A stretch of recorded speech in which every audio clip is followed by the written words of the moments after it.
This is Hannah and Cailin, back again with Double Talk. I'm Hannah. And I'm Cailin. David Zinn is a street artist who specializes in small-scaled chalk art.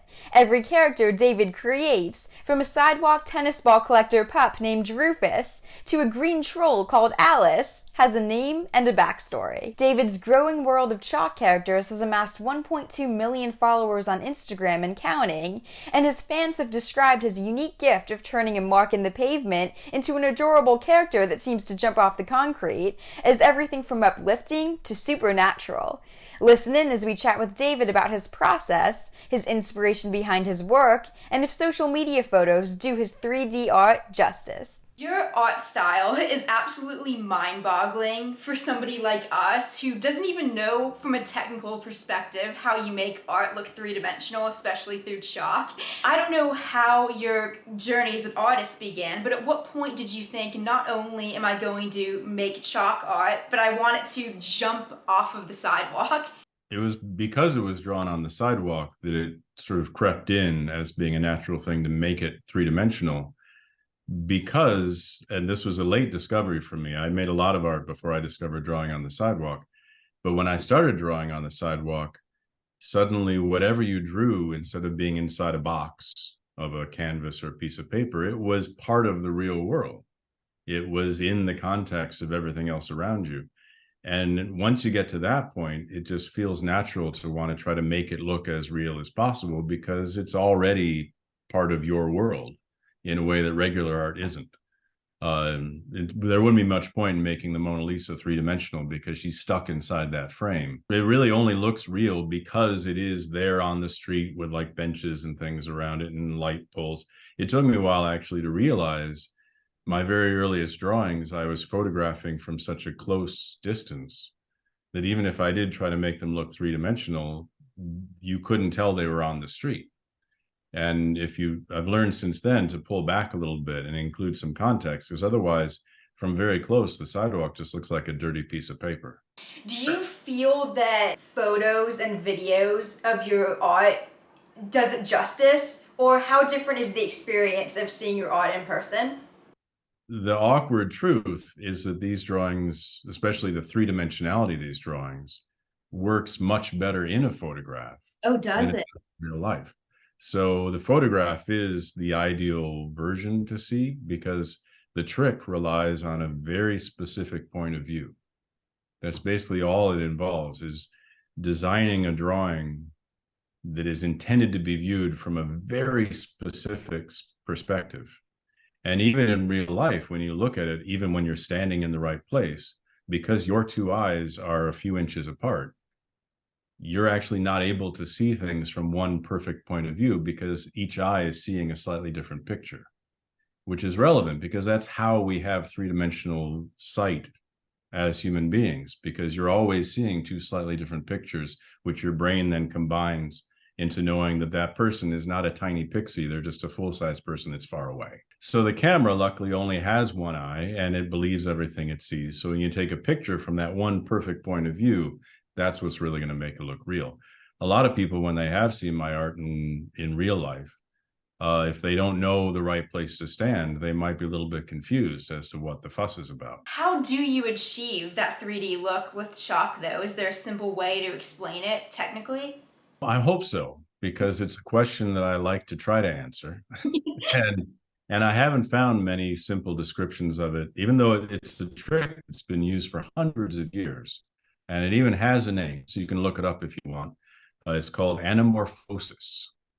And it's a trick that artists have been using at least for a few hundred years to basically distort an image so that it'll look weird from what is considered the normal perspective, like straight on in front of your face. But if you look at it from a very strange perspective, one off to the side or down really low, that distortion actually is what makes it look 3D. Essentially, this is what I think is so cool about it and bleeds into every other part of my life. It reveals the fact that at any moment, you have an absolutely unique point of view on everything in the universe. Wow. Like even the two of you sitting right next to each other, you're seeing slightly different stuff. Yeah. To the point where the first time this really struck me when I was a teenager, I grew tall very quickly, around 14, 15 years old. And I was walking along a beach with my mother and pointed out the moon to her, and suddenly realized when she was confused that I had grown enough taller than my own mom that I could see the moon and she couldn't because there was a sand dune in the way. But that difference in perspective makes a big difference. That even if you look at a painting and you're not standing in front of it, you're not seeing a rectangle, you're actually seeing a weird rhomboid because part of it's closer to you and part of it's farther away. And anamorphosis plays with that fact. It plays with the fact that in normal life, I think this is well known to everybody, that we don't think about it much. Objects farther away from you are smaller than they really are, right? So for example, when you're standing in the middle of a road that stretches off straight towards the horizon, it looks like the two sides of the road meet off in the distance, but they don't. It's just that that's how perspective works. So an anamorphic drawing would be the equivalent of making a road that actually gets wider as it goes down towards the horizon. And because it's physically getting wider, while perspective is making it look smaller, it ends up seeming to stay the same size. And your brain can't process that. It has no concept of things remaining the same size as they go off into the distance. So as a result, it decides that that thing must not be going off into the distance. It must be right in front of you.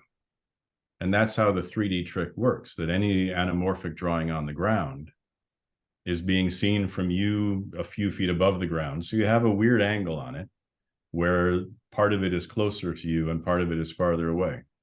And the part that's farther away is bigger than it should be. And because it's bigger than it should be, and perspective is making it shrink in your eyes, it looks like it's normal, even though it's actually this long. I have an example here that could help. If you were to want to draw the Mona Lisa, sorry, she's coming up a lot, on the sidewalk, no one would be able to look at it like this, because this is like, it would hang on a wall. So as a result, if you imagine that this is a huge drawing, the Mona Lisa, and people are about this tall, they're going to be standing here looking at the Mona Lisa, wondering why she has such big hands, because the hands will look huge and the head will look really tiny and flat. So if you were wanting to draw the Mona Lisa like 12 feet tall on the sidewalk, which is what a lot of chalk artists do, you don't want to draw Mona Lisa like this. You want to draw the Mona Lisa like this.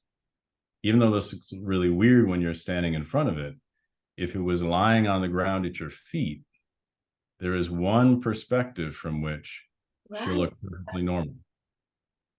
So that's basically the anamorphosis in a nutshell right there. Is that to say that if you took one of your, like, say you were able to copy one of your works on the sidewalk exactly and then translate it to a small piece of paper, in theory, it would look distorted to our eyes? The distortion would be the same, but then if you looked at the piece of paper from a weird angle, the trick would work exactly the same. You can do these things on paper very easily. They can be done very small scale and still work.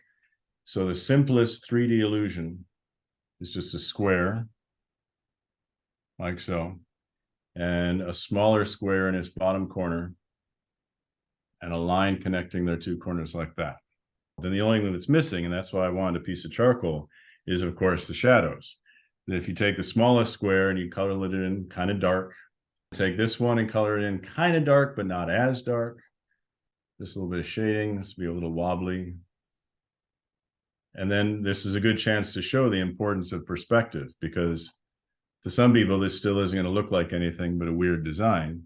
But if you turn it, let's see if I can get just so towards the camera, you've got a very simple hole in the ground effect. Yeah, look at that. That's crazy. Yeah, no, that seriously looks like there's a hole in the paper. That's crazy. And then if you really twist your eyes, it almost looks like you could be looking at it from like an aerial, almost like a pops pyramid thing from like an aerial view too. But gosh, that view where it's in is so real. That's my potty. That's gonna be my new potty trick. Yeah, new potty trick unlocked. I'm just gonna carry charcoal behind my ear at all times now. Not only is it impressive, the illusions are impressive, but the characters are so cute. What inspires them, the characters that you draw? That's the important component of it. Where the inspiration comes from is also a kind of a trick, and which I mainly like because it also has a weird name, kind of like anamorphosis. Have you heard of the concept of pareidolia? No. Okay, good, because I love to share this with people. Don't worry, you've actually experienced it, even if you don't know the name for it. Pareidolia is our innate tendency to see patterns where there are not patterns. It's something human beings have probably done as long as we've been human beings.